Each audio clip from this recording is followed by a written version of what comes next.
Hi, I'm Michael Garding.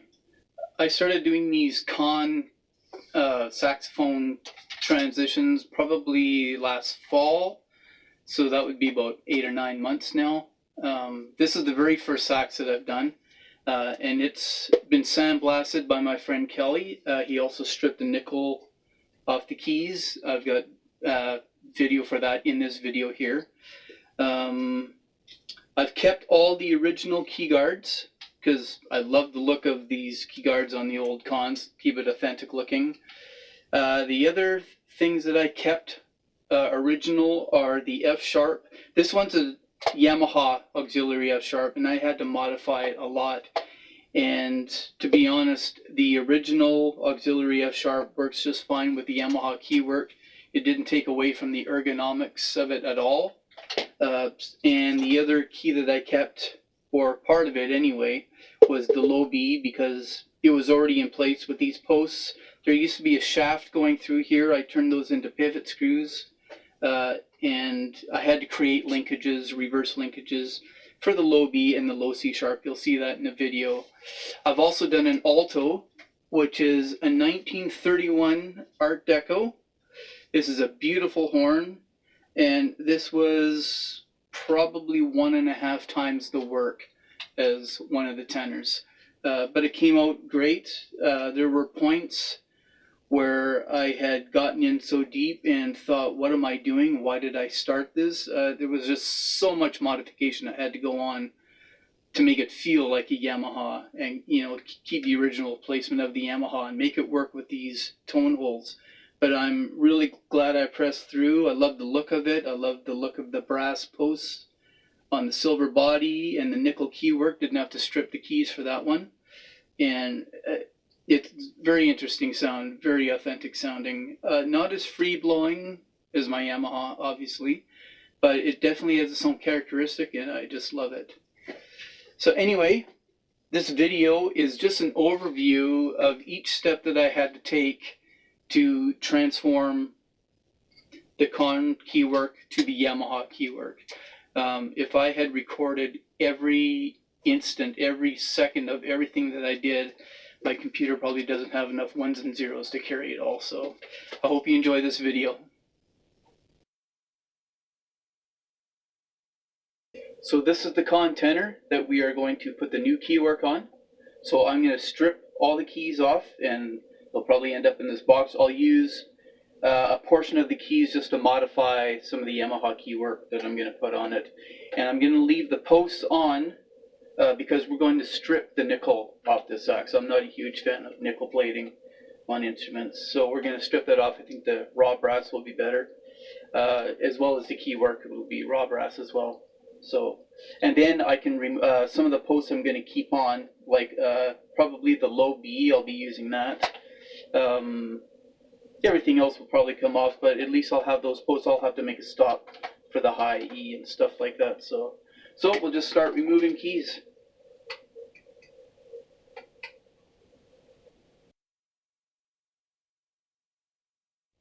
So I am now removing the pads, the old pads out of the keys. And to do that, we just heat it up. And that melts the shellac that's holding these pads in. That's what the shellac looks like. It's just kind of a dark brown color.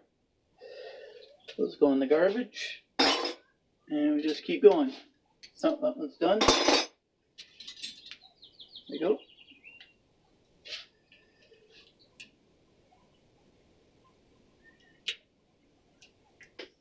So after we've stripped all the keys off, we now have to take all these springs off. Let's do that. We use these two tools here.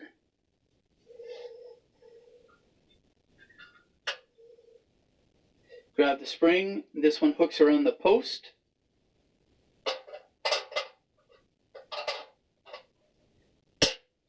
Just like that.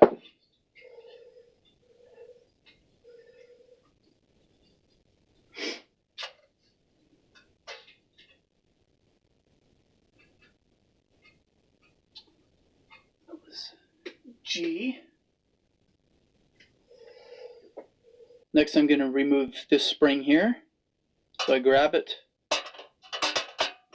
with these. This wraps around the post and the tool, and I squeeze.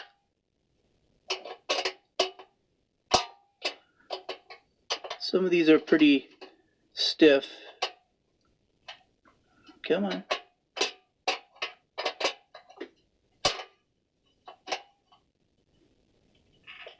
Oh, that was it.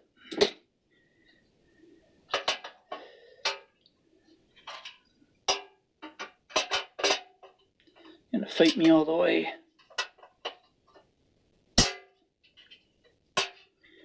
And this spring goes into my board over here where I've got all these springs going, and this was the side C, so I'm gonna put that right there. And we'll continue on.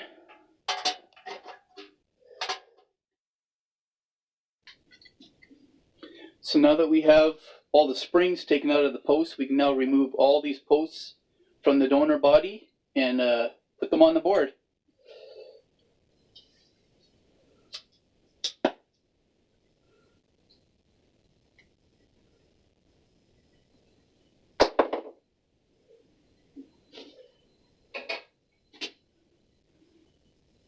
Just going to heat it up gently.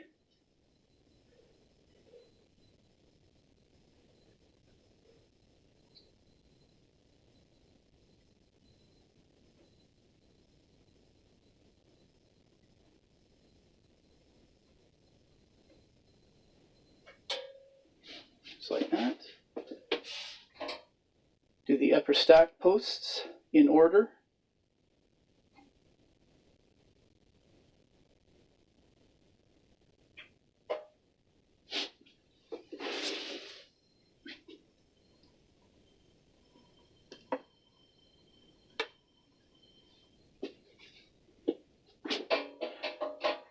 I also harvested the neck ring and the F-sharp guard that kind of protects this key.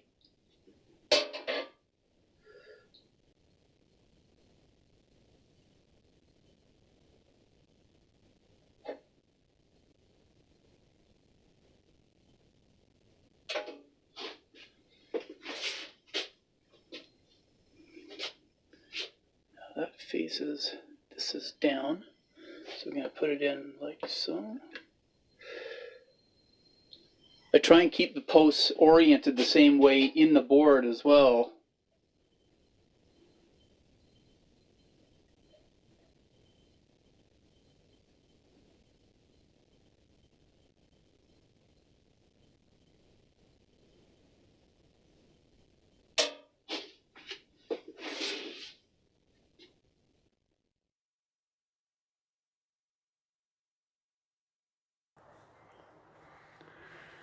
So here you can see a vat of sulfuric acid with the key suspended in it, connected to the positive. The key that's being stripped is the anode. Here I have a piece of copper pipe suspended, and that is the cathode. I'm going to hook up the battery, car battery, and we'll see what happens.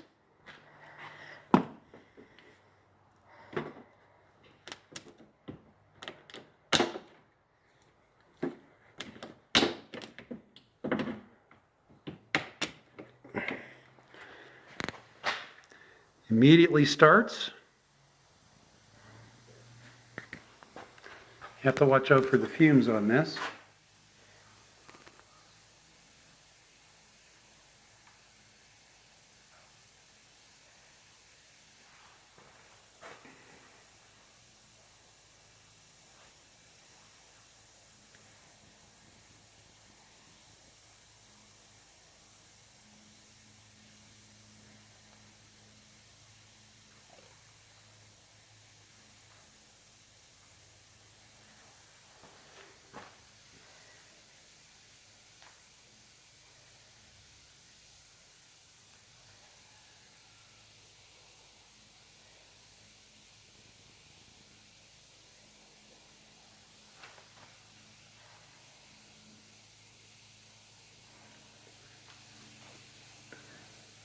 Don't know if you can see it, but I can already see the plating being stripped off. Oh, there you can see the difference in the color up by the key pad cup there.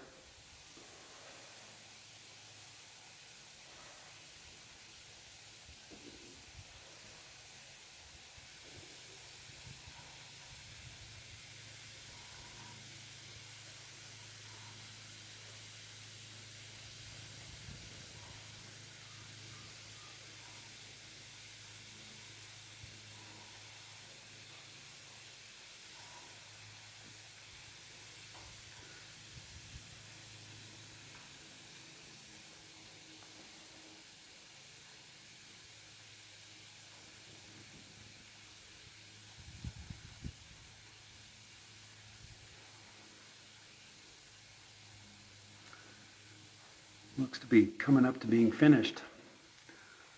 There it goes. You are done. 2 minutes.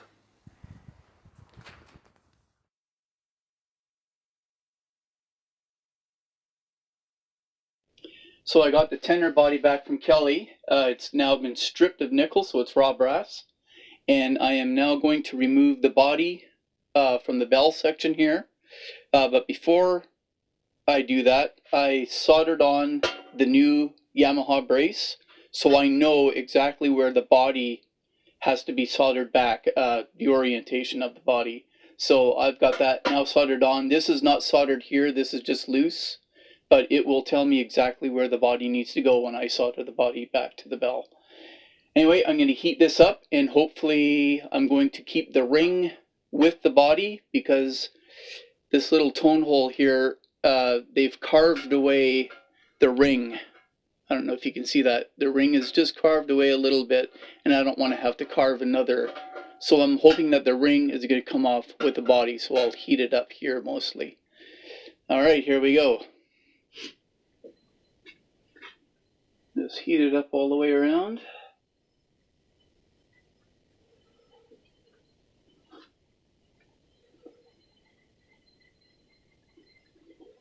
Get inside there too.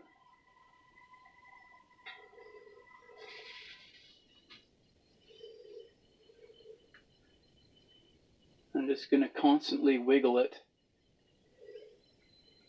till it comes loose.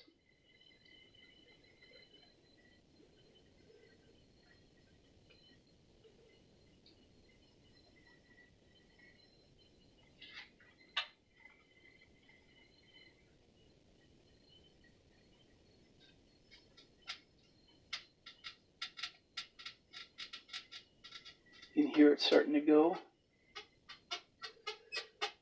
That's squeaking.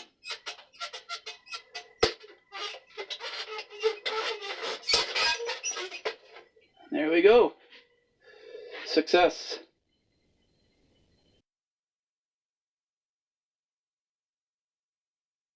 So before I cut the body in half, which is going to be 1, 2, 3, 4 right here, I'm going to take a really precise measurement of the entire length of the tube so that when I solder it back together, it's exactly the same length. This is a jig that I made up to hold the body while I cut it in half. I think it's a curtain holder that you put in a doorway. So I modified that, made these wooden dowels so that the body fits on them snugly. And I've got my Fordham tool here with a rotating cutter. That's how I'm going to cut it. I'm just going to slowly rotate the sax body as I cut it in half with the wheel. So let me get that set up. So I've got the body in the jig on the lathe. We're all set up to cut. I've got my Dremel tool and this homemade milling machine vise setup that I've got. Here's the spinning blade that I'm going to use to cut the body in half. And I may have to finish the cut with a jeweler saw because the tone holes stick out so much that I can't get close enough. The tone holes actually hit the Dremel tool, but so I may have to finish off a couple of spots with the jewel saw. But I should be able to go to spot all the way around, and it'd be a nice clean cut. So here we go.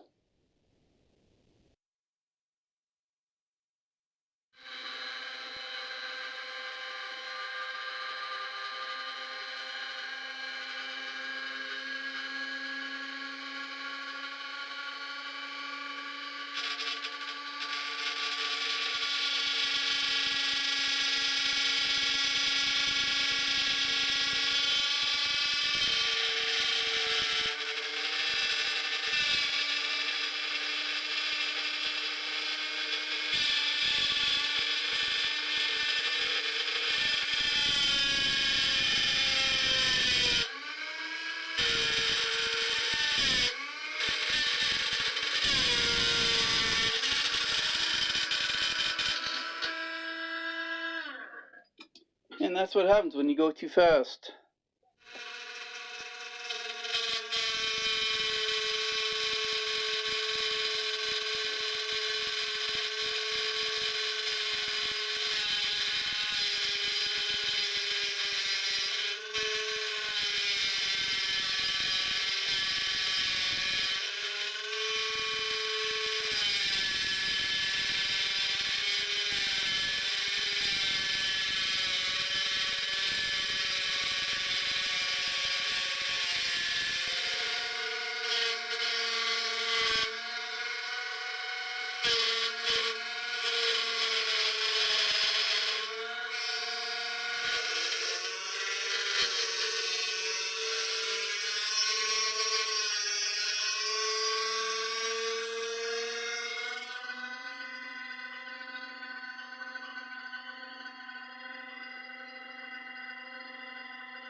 So now that the body is cut, we're going to make the ring that holds those two pieces together.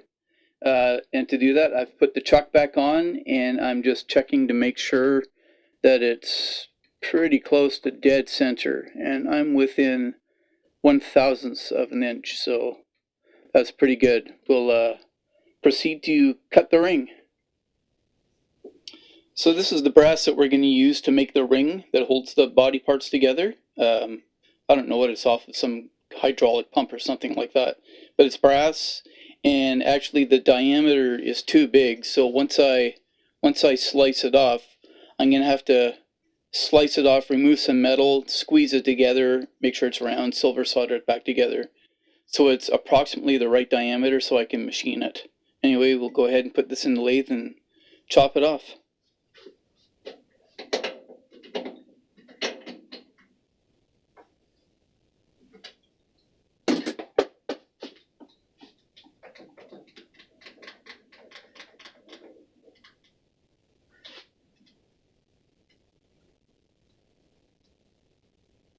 I'm not going to make the ring too wide either. I'm not going to make it as wide as the other ones on the side. So let me just check and see what we've got here. Here's the original ring here.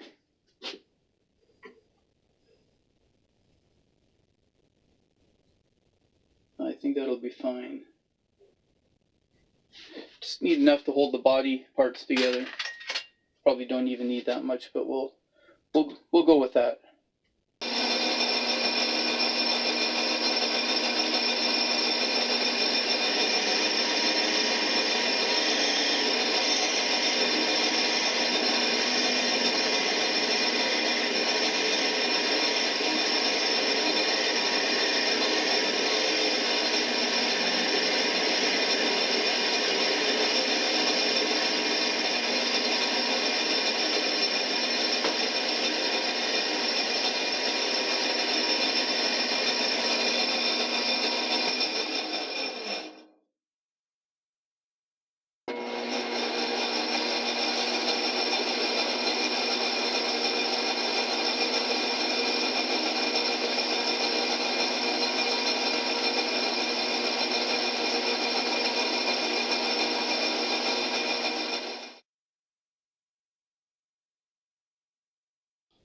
So as you can see, the ring is just a little bit too big, sloppy.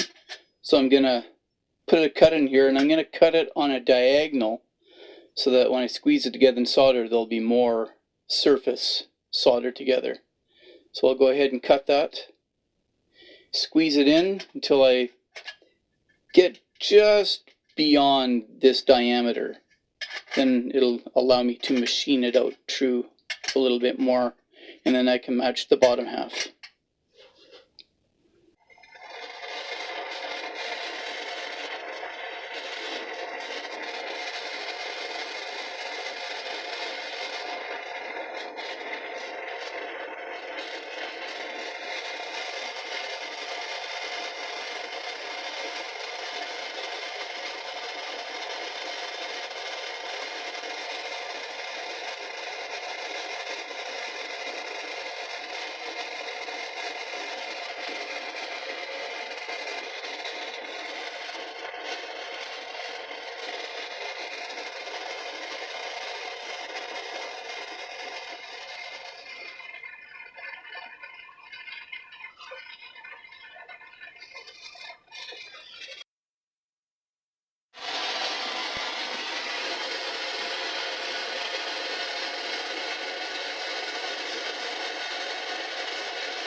And what passport did you use? Did you use Martin Vasquez or Perfect. Raul Llamas? The inside of the ring is now done. Obviously, you spend the money the cartel pays.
So here's the two body parts soldered together. There's the ring. It went very well actually. Heated up this whole area really gently, touched the solder, and it just quickly circled everywhere. It's a really good solder joint. So now the next step is to get rid of all these solder spots where the old posts were, probably down to brass, and I'll get rid of these dents as well. This is going to take quite a while.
I have cleaned all the solder marks off the body, and it is now the time for the dreaded task of leveling tone holes.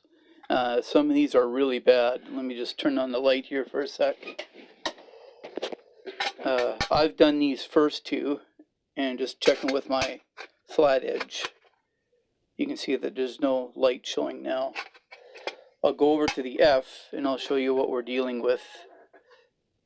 If I can... That's bad. That's really bad. So that needs to be leveled as well. I've been spending about 10 minutes on each tone hole so far. This one might take a little bit longer. Anyway, we'll continue at the body until we're done.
Okay, so what I've done here is I've assembled the entire lower stack, including the posts, so that I get the spacing right, and that I know that the keys are sitting flat on the tone holes. I've still got the pads and the cups, and I've just got them clamped. You can see that clamp holding down the E, and that is what is holding all those keys in place in the posts. And what I'm doing is using a really low heat, so that once I solder one post, the body cools just enough so that that post isn't going to move when I move on to the next one. That should be good for that one.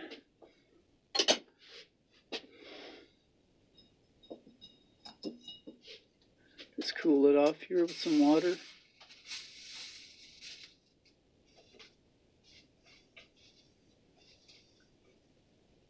Yeah.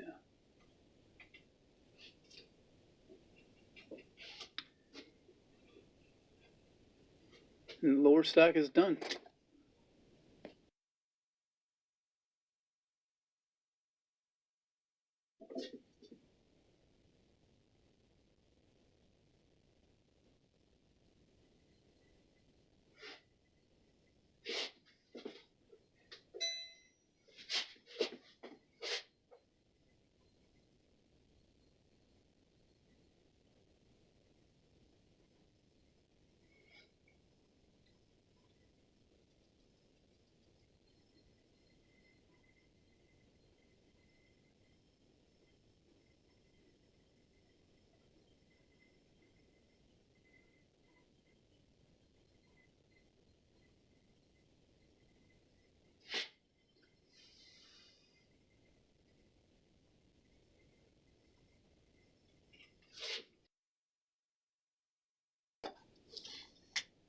Okay, one thing about the upper stack keys is it is not one shaft, it's two shafts.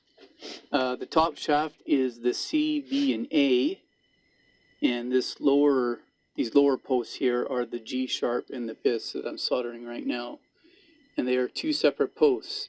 So it's really important that you get these posts in line with the upper stack, otherwise your bis is going to bind. So I'm just soldering the upper post of the G sharp and now the bis here. I'm just going to heat that up really good. Make sure that the solder flows all the way around. I've already tinned all these posts. It's just a matter of heating them up and make sure that you get a good solder so that they sit flat on the body. That should be it.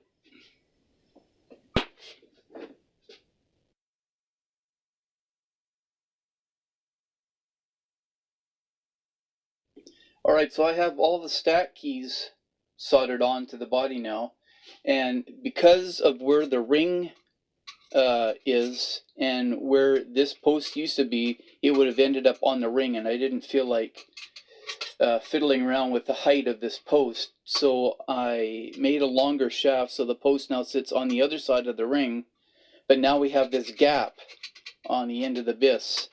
Now I could just make a little piece that fit in there, but the first time somebody goes to take the saxophone apart, they might lose that little piece, and then they'll be looking for hours for it on the floor or something like that. So I'm going to make a sleeve that goes in till about there and extend this hinge tubing all the way to the end. So here's the piece that I made. It's going to slip inside this key, so I'm just going to slip this over this shaft here. It's already tinned, and it's a little bit long. I'll cut it to length afterwards, but I think that's going to look pretty good. So we'll just apply some heat there, maybe a bit more solder, we'll see. There's already solder on there.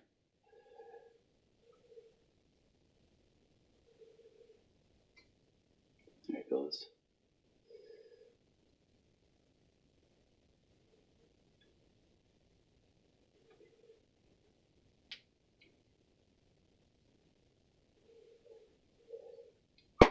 That should be it. We'll just let that cool off, and then we'll cut it to size. So there's the bisque key with the extension now soldered on, and it takes up that space quite nicely.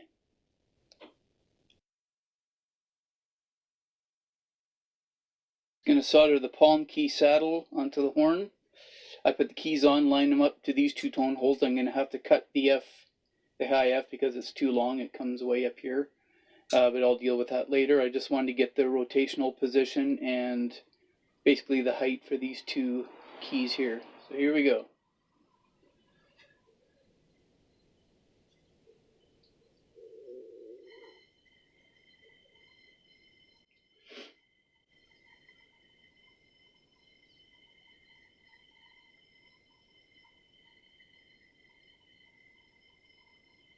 I've already tinned the piece as well, so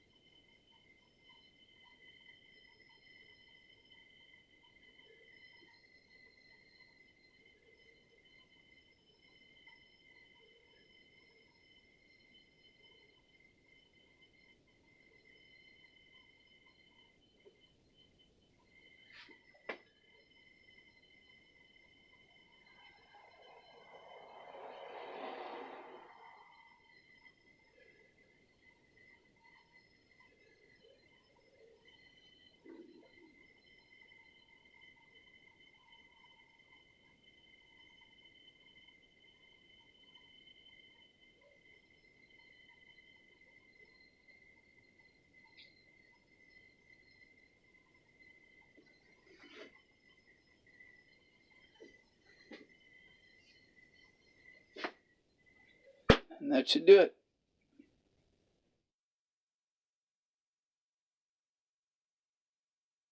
Okay, so I've got the high E on, and that tells me where the side C and side B flat levers are going to be, so just soldering this post on right here. It's nice that Yamaha gives you a saddle for the high E. It tells you where the post for the side C should go.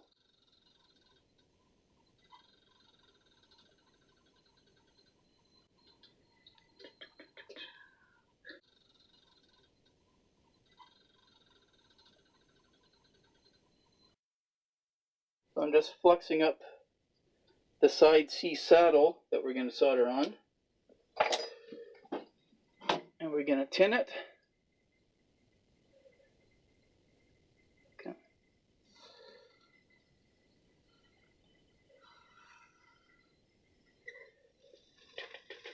There it goes. Get that all the way. All right. Yeah. In a couple of minutes, we'll get that all lined up on the sax. All right, so we've got the saddle in place with the key on, and it lines up nicely with the linkage there as well. So I'm just going to heat this up. It's already tinned, so I may not have to add any solder. I probably will anyway, just because. And always remove excess solder. I just want to make sure that it's soldered on there really well. Heat up the body, not just the key.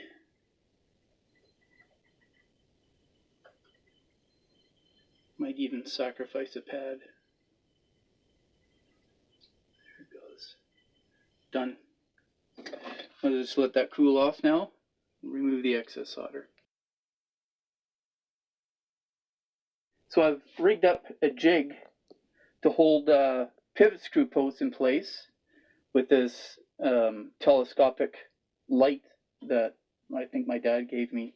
So I made 2 shafts with pivot screw points in, so it squeezes or holds the post together on that key, and it's just sitting there so I can solder those posts in, and it makes sure that the pivot screws are lined up in line with the key so that they're not all cockeyed. So I'm just gonna light my torch here. Parts have already been tinned. I'm just gonna heat this guy up. A bit more heat there maybe.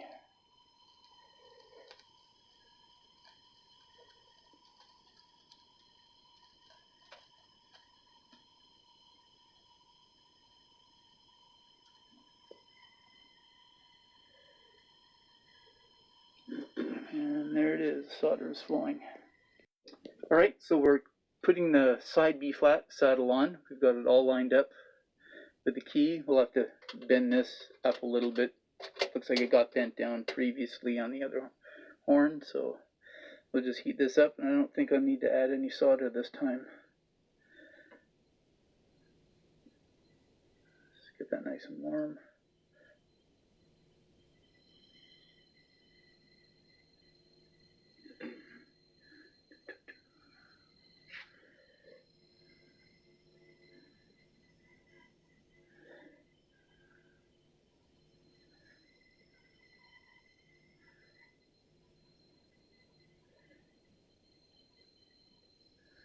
I want to make sure that's on there really good.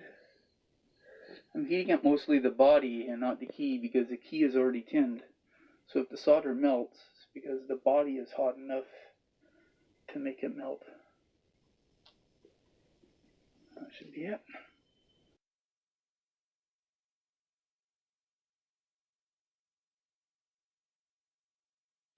Thought I'd show you a neat little trick that I came up with for holding posts in place. Rare earth magnets, metal ring. I don't know if you can see that. Let's put the magnets inside the body.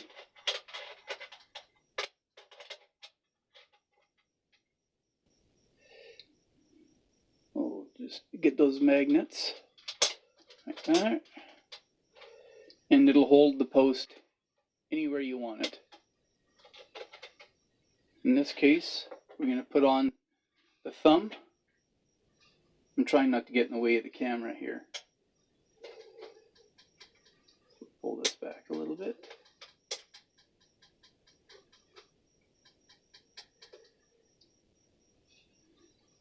Now with these pivot shaft things that I made, the extensions, you can line them up so that they're right in line with the key.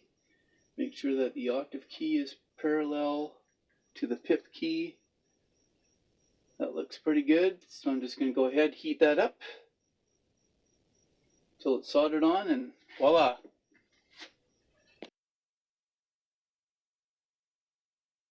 So now we've come to one of the obstacles of fitting new key work onto an old horn, and that is that the low B is on the other side of the bell. So we're going to have to create a linkage, a reverse linkage, from the low B flat spatula to articulate the low B flat.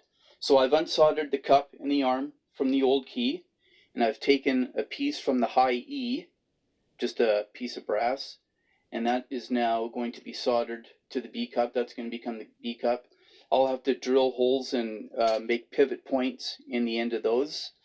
For the posts, I've used the original post because it's the exact same spacing, so I don't have to fool around with that. But what I did is one side was open for a shaft and the other one was threaded, so I drilled these posts out and I made inserts with the correct threads for Yamaha pivot screws. So everything's going to be Yamaha pivot screw. So that's got an insert in there. The other post I've already made also has the insert in it. So now we just have to start soldering the key together. So I'll solder this on.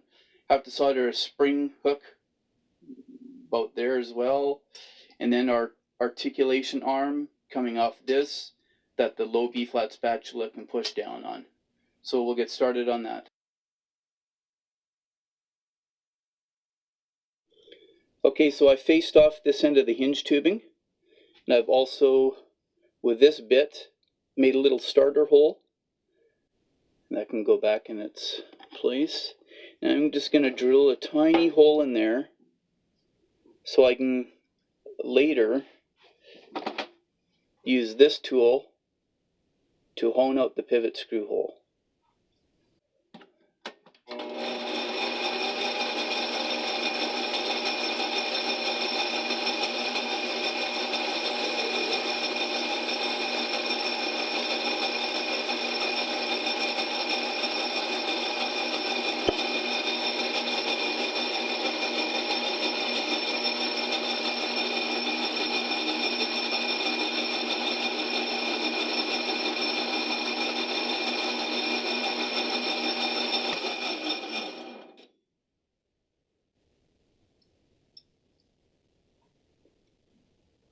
That's perfect depth right there. I'll flip it around and we'll do the other end as well.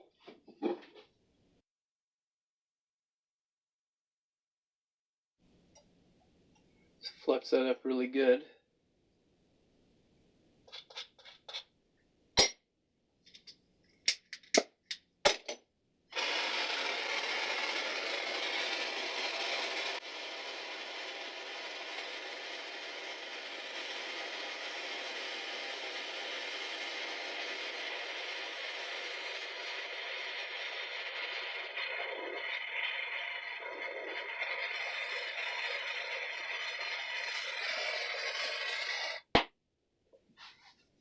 That should be it.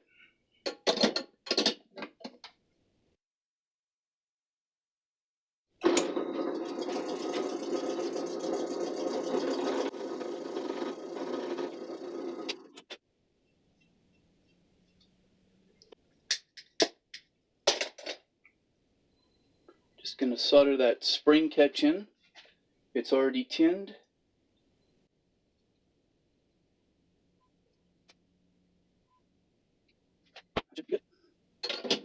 Just cool that off and we'll test it.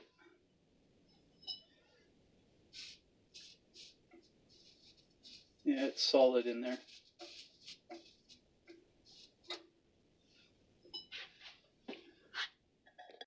Time to solder the upper posts on for the low B. I've got this part assembled with the cup and the spring hook.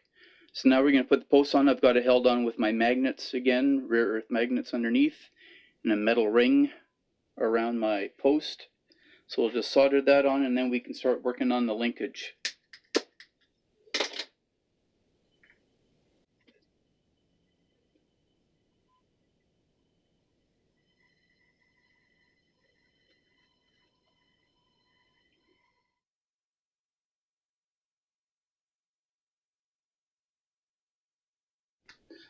Just making the little tab that's going to be pushed down to make the cup go down.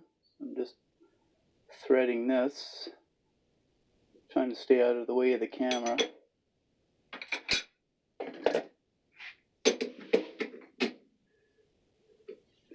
There it is. Little piece there. And that's going to go into this piece here. You see that there? I made two holes so I could fiddle around with the leverage between the B spatula rod and the B cup rod. We'll see if that works. Anyway, there it is. Okay, I've got the tab just tight fit on this shaft, low B. It's not soldered yet. And this is really crucial. We want to get the midpoint between this rod and this rod. And we also want to make sure that we just pass center on either extreme of the swing. And I think that's going to be pretty good right there. The cup's going to sit about there, and it's going to open up to about there. So I think that's a good compromise. Halfway is right in the middle. That looks good to me, so I'm going to solder it right there.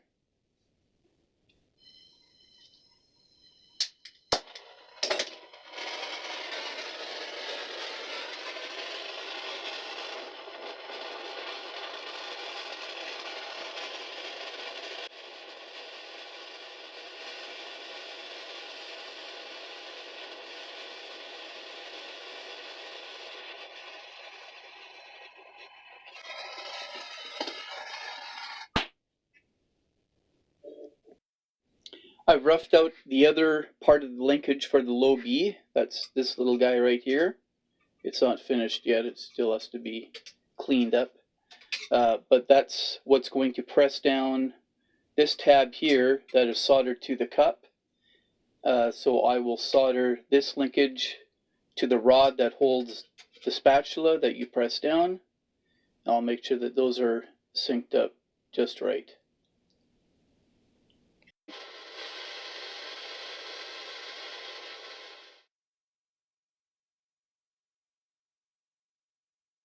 The C-sharp key is another kind of problem key for the Yamaha keywork because of where the C-sharp is located on the Conn body. So I've used a C-sharp key, the Yamaha key, but I've actually made a reverse lever. I think I stole this from a Selmer octave key, and I made the screw, soldered an old Conn post in there and threaded the screw so it just screws into the post, and this is my lever, and I've got this just roughed out, so that's going to get soldered onto the C-sharp post here, and that'll actuate the C-sharp key.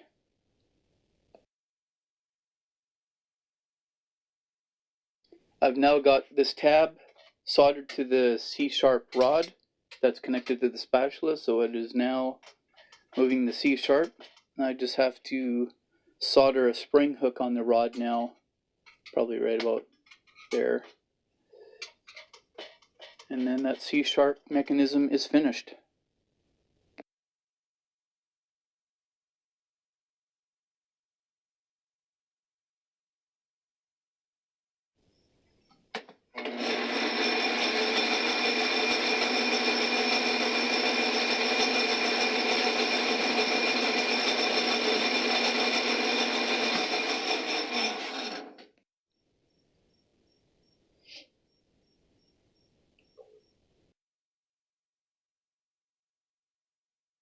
Now we've come to the palm keys. The saddle is soldered onto the body, and as you can see, I've lined up the D to the D tone hole, but the D sharp and the high F are obviously too long. I don't know why those are so different on a tenor sax, but they are. So I'm going to unsolder these cups, take a little bit of brass out of here and resolder the cups back on so that they're positioned properly over the tone holes.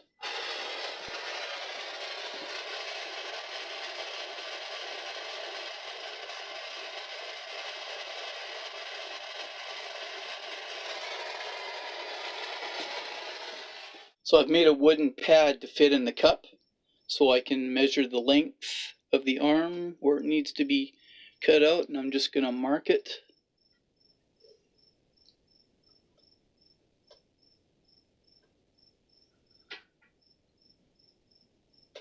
Right about there. I think that's going to work just fine.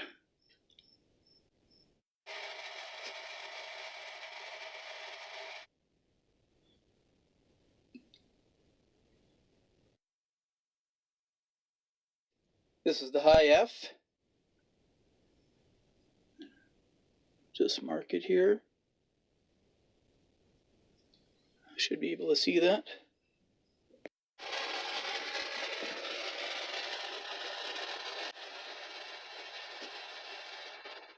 So the 2 palm keys are finished, and I think they turned out pretty good. They're lined right up with the tone holes, just like I wanted to.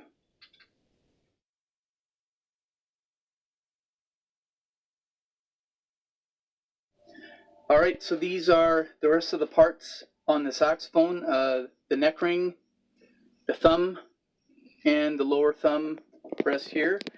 This one we had to take off and rotate because it just didn't feel right. We wanted more of an angle this way, and we also bent the spatula in a little bit more, just so that there was a little bit more rotation around the bell, so now it feels more like a Yamaha tenor. So this is now going to be sent off to Kelly, and he's going to finish it by repadding it.